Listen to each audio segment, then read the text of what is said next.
Hi everyone, good morning. It's Steve Brown from Swansea Creators, and today I'm here with Heather from HCHR, and we're just talking about human resource support for small, local businesses.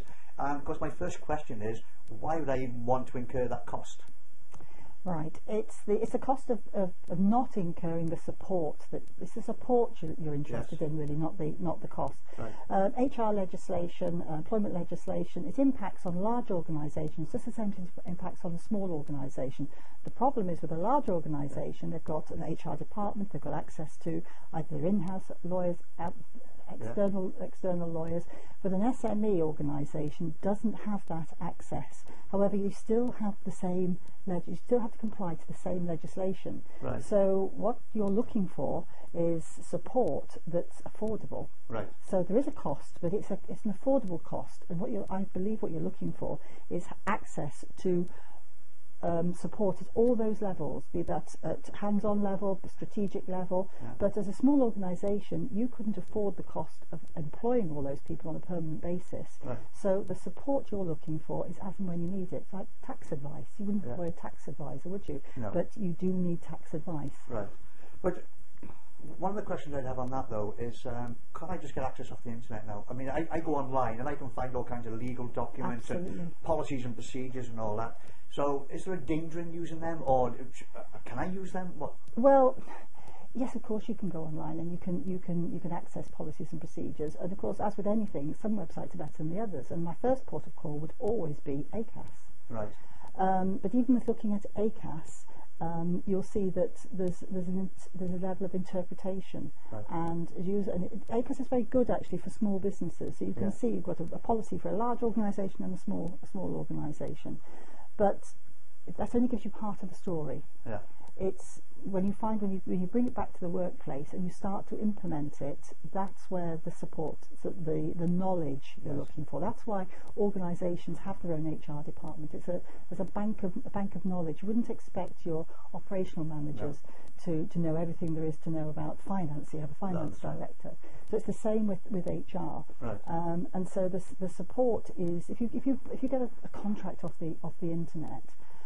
You'll see some standard paragraphs. They sort of make some sort of sense to you, but they might not necessarily cover all the aspects of your business. They might not be tailored to your business. Right. So there's hours of work. Do you have shifts? How does that work? Jury service. Are you going to pay for jury service when people are off, or not? And there's different ways of doing things.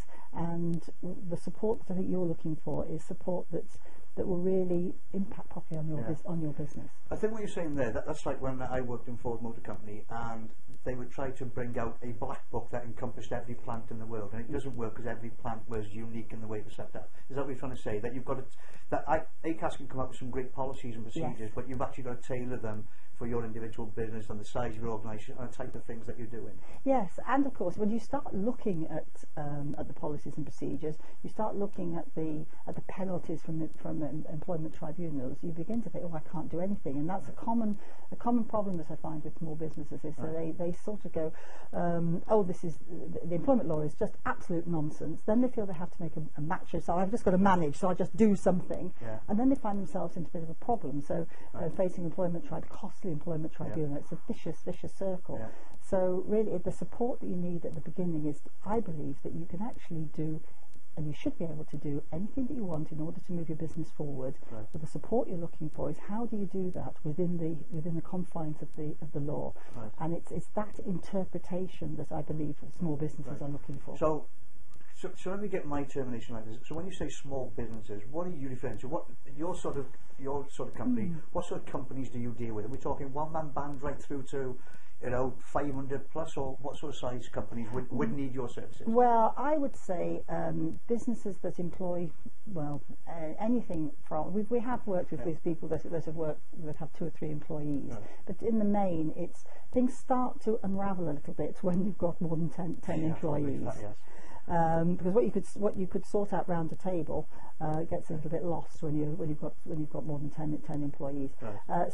But once you get to about 120, 150 employees, then people start thinking about having their own HR at a certain level, not necessarily strategic level. So I would say SMEs, it's from the support that we provide would be from 5 employees up to and just under 200. So basically, as the business is growing, if they haven't used you before, they would certainly start considering it when they start realising they get into a minefield of legislation and they start getting nervous. Yes.